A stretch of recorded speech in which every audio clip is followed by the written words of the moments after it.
Nama Parvati Patare Hara Hara Mahadeva Tennadudaya Shivane Potri Yannattavarkum Yariva Potri Yeshivo Namarupabhyam Yadevi Sarvamangalam Tayo Samsmaranat Punsam Sarvato Jayamangalam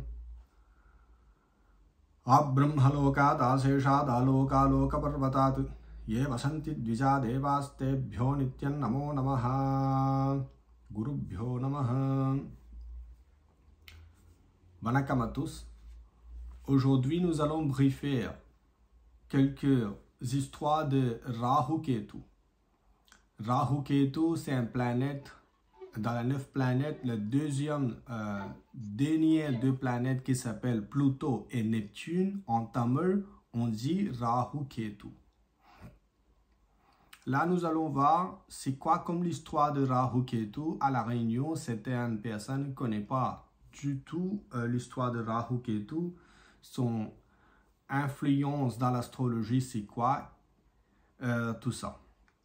Mais l'avantage de changement Rahu Ketu, nous allons voir dans la deuxième vidéo. Le bientôt 8 octobre, ça tombe dimanche, il y aura un changement planète Pluto et Neptune, Rahu et Ketu. Donc, tout d'abord, l'histoire de Rahu Ketu, ça était dans le Bhagavata Puranam. Bhagavata Puranam, c'est un Puranam, ça veut dire c'est l'histoire qui raconte la pleine l'histoire de divinité dedans. Comme si nous avons 18 Puranam, même si très grand Puranam en plus, c'est un Puranam qui s'appelle Bhagavatam.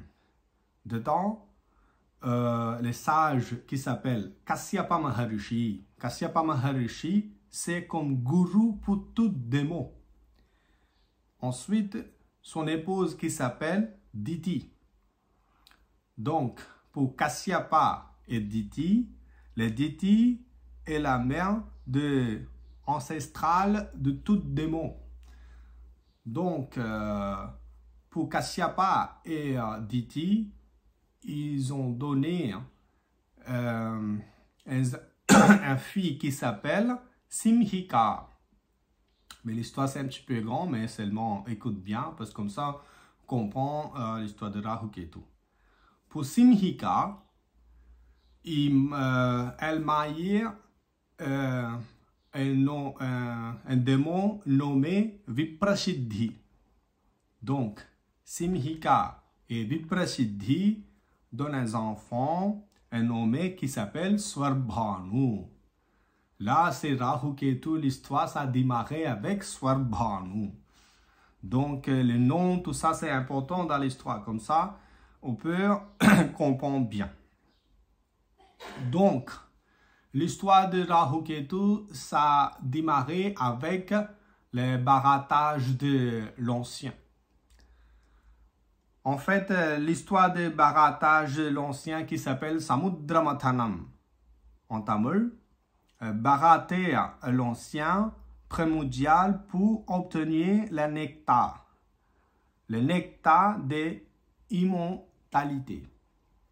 Immortalité en fait. Hein. Donc, c'est une grande histoire en fait. Ça a démarré avec Devendra. Devendra, c'est le roi de toutes Deva, avec les autres Devas. Étaient dans un endroit qui s'appelle Devendra Loka. Là-bas, c'est Durvasa Maharishi, c'est un grand sage. Aussi, son pouvoir terrible. Il gagne fait un univers comme plusieurs univers avec son pouvoir. Parce que lui, son pouvoir, c'est terrible. Donc, Durvasa Maharishi est venu un jour à Devendra Loka, donne un cadeau pour Devendra. Mais Devendra, c'est comme le roi de tous les dévots. Donc lui, il y avait plusieurs cadeaux, il y a plusieurs matériels, richesses, les chances, il y avait plusieurs pour lui, il y a beaucoup de choses. Comme s'il y en a plusieurs, il refuse. Ça veut dire, il apprend, mais ils ne respectent pas le cadeau qui est venu avec Durvasa Maharishi. Durvasa Maharishi notait ça bien. À tout de suite, le punir Devendra avec son équipe, dire et perdre tout le pouvoir, toutes les énergies pour vous et l'équipe de vous. Donc, à certain moment, tous les devas et Devendra perdre son force. Donc, tout le monde a peur et demande excuse avec Durvasa Maharishi, mais Durvasa Maharishi dit rien et retourne. Donc, comme s'il est colère, il ne répondait rien. Donc, là-bas, un sage qui s'appelle Narada Maharishi est venu, il conseille Devendra pour aller voir Vishnu, Seigneur Vishnu, pour trouver une solution pour ce problème. Pardon. Donc, Devendra et tous les dévots, toutes les divinités, allaient voir Vishnu pour demander solution pour ce problème. Donc, Seigneur Vishnu qui le conseille que c'est le nectar qui réside au fond de l'océan céleste peut rendre la force et qu'il deviendra immortal. Donc, c'est la solution pour tous les devas pour reprendre toutes les énergies en fait. Cependant, il faudra brasser l'onction pour que le nectar fasse sur la face. En fait, un côté tous les devas, le deuxième côté de démon. En fait, c'est le barattage de l'ancien, ça passe comment? Dans l'ancien sacré qui s'appelle le maire de Kshirasagaram, dedans, il posait une grande montagne qui s'appelle Meru.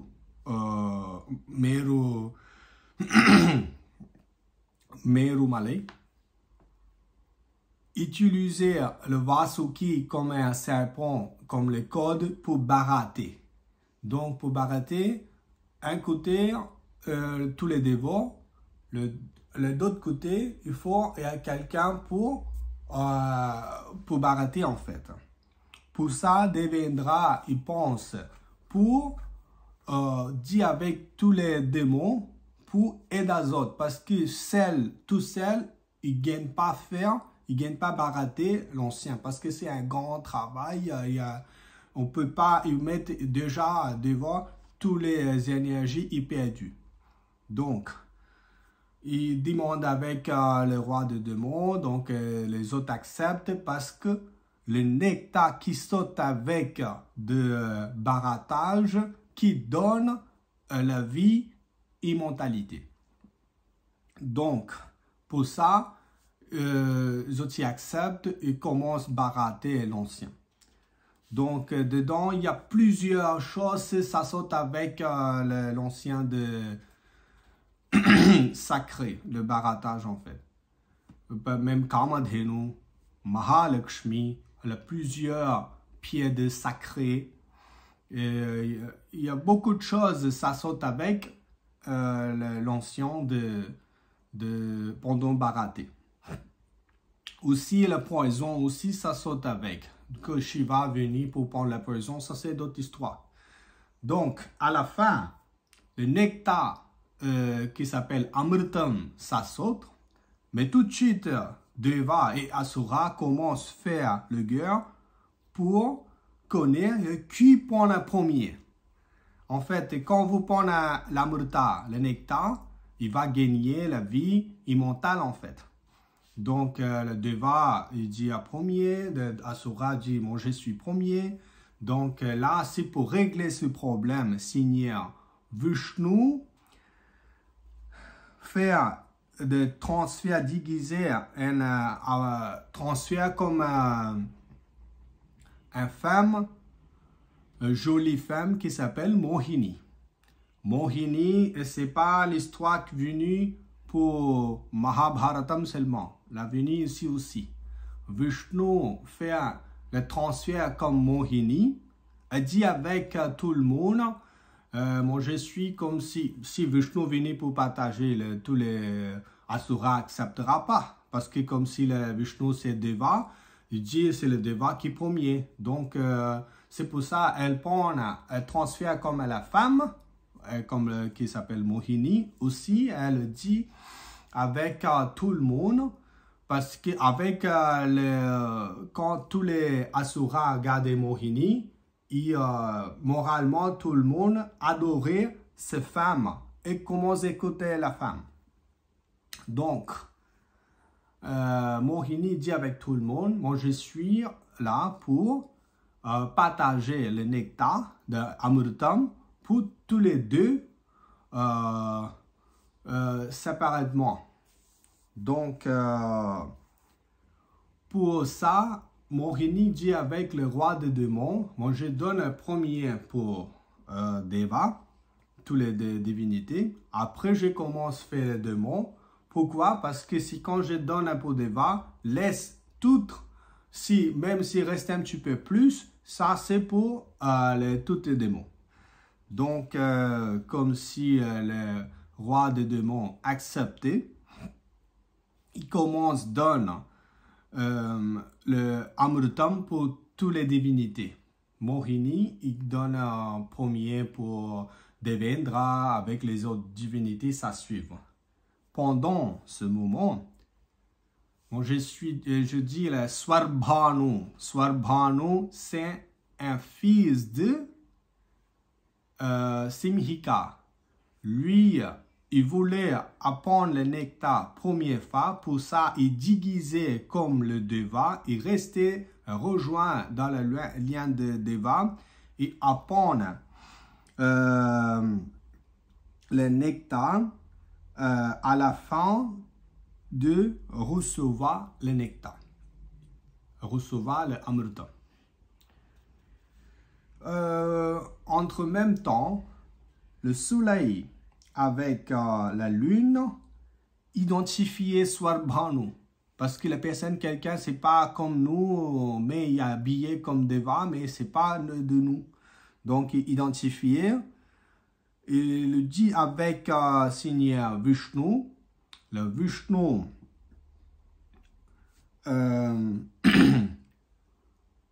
tout de suite, il coupe les têtes de Swarbhanu avec son Sudarsana Chakra.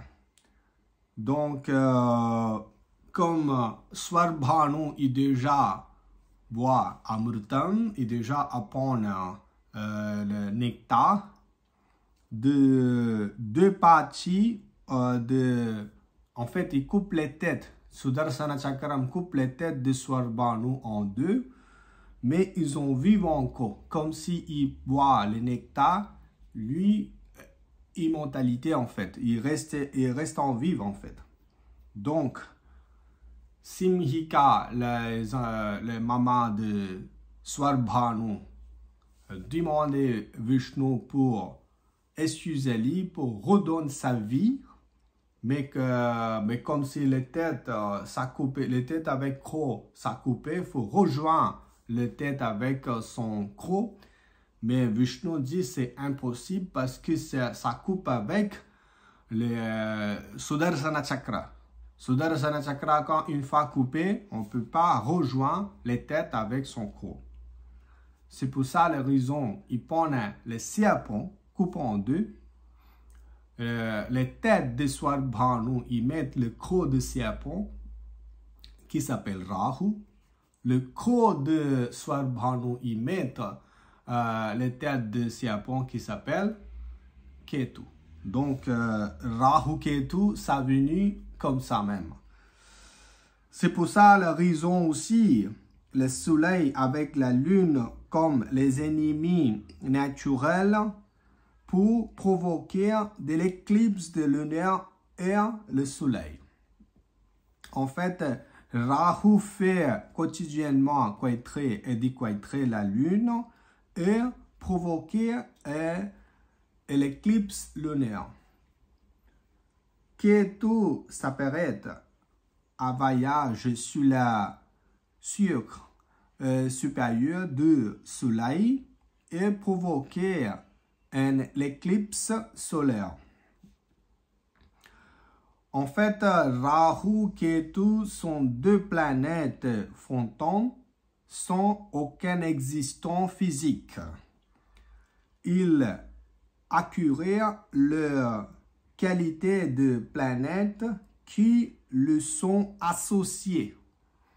Il n'y a pas de qualité tout seul, toujours y accompagné, mais après 50% dans l'astrologiquement, 50%, Rahu agit comme planète Saturne, Ketu agit comme planète Mars. Donc, c'est ça l'histoire de Rahu Ketu. C'est son influence dans l'astrologie, c'est très important. Ça va être 18 mois une fois il changeait sa signe dans l'astrologie. Son changement, ça va être pas sens de droite, il changeait sens de gauche. Donc, c'est un peu différent. Aussi, c'est très important. Tous les problèmes avec Sarpadosham, Nagadosham, Kala Sarpadosham, tout ça, ça est venu avec Rahu Ketu même. En généralement, l'astrologie s'y conseille à nous. Rahu, par rapport à la compagnie d'autres planètes aussi, Rahu qui gérait les effectifs de négatifs, les maladies, la morale, le malade de peau, également le malade de les yeux, après du niveau de ventre, tous les effets, les négatifs, tout ça, aussi malade du niveau de les jambes, les muscles, tout ça par rapport au changement de planète Rahu. Le Ketu effet un petit peu difficile parce que Ketu qui détruit les chances dans la vie et ça dépend et associé avec quelle planète.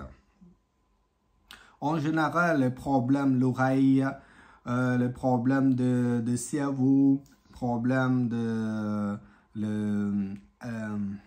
du niveau de gastro, la magie noire,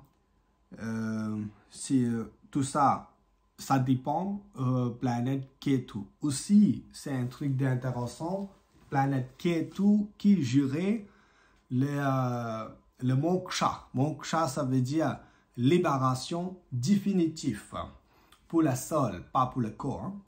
Donc, aussi, si jamais planète Ketu bien placée dans l'astrologie, le PSN, il y aura capacité d'apprendre le sens de spirituel dans le sens de droite et philosophie et connaissance est venu comme un grand sage. Donc, tout ça, c'est l'avantage de planète Rahu Ketu. Donc, son changement dans l'astrologie, c'est très important pour chaque personne.